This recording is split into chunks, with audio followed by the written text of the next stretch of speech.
આજના સમયમાં heart એટેકના case ઘણા જ વધી રહ્યા છે. તો આજે હું તમારી સાથે ઘરેલું એક અસરકારક નુસ્ખો શેર કરીશ, જેનાથી આપણું હાર્ટ ક્લીન અને હેલ્ધી રહે છે.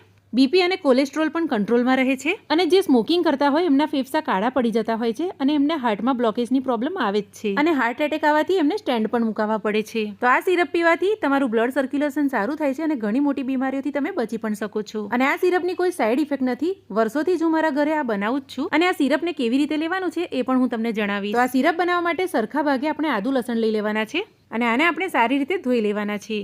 હવે મિક્સી જારમાં સૌથી પહેલા આપણે લસણ લઈ લઈશું અને લસણ પીસાય એટલું જ પાણી નાખી અને સારી રીતે ક્રશ કરી લઈશું.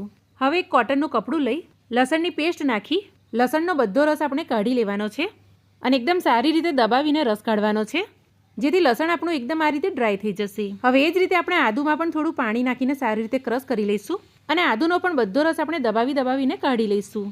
હવે આનો માપ આપણે બરાબરથી લેવાનો છે. તો અહીંયા 1 બાઉલ આદુનો રસ અને 1 બાઉલ લસણનો રસ થઈ ગયો છે. તો હવે આપણે લીંબુ લઈ લઈશું અને બધા લીંબુનો રસ આપણે કાઢી લઈશું. તો લીંબુનો રસ પણ આપણે 1 બાઉલ ભરીને કાઢવાનો છે. તો અહીંયા આદુ લસણ અને લીંબુનો રસ આપણો તૈયાર થઈ ગયો છે. તો હવે એક તપેલીમાં ત્રણેય રસને આપણે લઈ લઈશું અને ધ્યાન રાખવું કે આ સિરપને આપણે સ્ટીલના વાસણમાં જ બનાવવાનું છે. હવે એ જ બાઉલના માપથી આપણે 1 બાઉલ એપલ સાઇડર વિનેગર લઈ લઈશું, જે માર્કેટમાં આસાનીથી મળી જાય છે. હવે આ ચારેય સામગ્રીને આપણે ગેસ પર ચડાવી સારી રીતે ઉકળવા દેવાની છે. તો આમાં આ રીતે ઉભરો આવે એટલે મીડિયમ ફ્લેમ પર આને અડધું થઈ જાય ત્યાં સુધી આને આપણે ઉકાળી લઈશું. તો જો ઉકાળીને આ સિરપ આપણું અડધા ભાગનું થઈ ગયું છે. તો હવે આપણે ગેસની ફ્લેમને બંધ કરીશું અને સિરપને આપણે એકદમ ઠંડુ કરી લેવાનું છે. અને ઠંડુ થઈ જાય ત્યારબાદ આપણે એ જ બાઉલના માપથી 1 બાઉલ મધ નાખવાનું છે.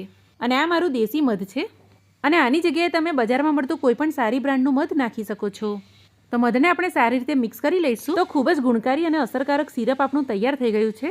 તો કાચની બોટલમાં ભરીને આપણે આને સ્ટોર કરી શકીએ છીએ. તો જેમને પણ બ્લડ સર્ક્યુલેશન સારું ના થતું હોય, કોલેસ્ટ્રોલનો પ્રોબ્લેમ હોય, હાર્ટમાં બ્લોકેજ હોય, સ્ટેન્ડ મુકાવ્યું હોય, ફેફસા કાળા પડી ગયા હોય, તો એવા બધા વ્યક્તિ આ સિરપને લઈ શકે છે. તો 2 ચમચી જેટલું સિરપ સવારે નયણા કોઠે લેવાનું છે અને 1 થી 2 કલાક પછી તમારે ચા નાસ્તો કરવાનો છે.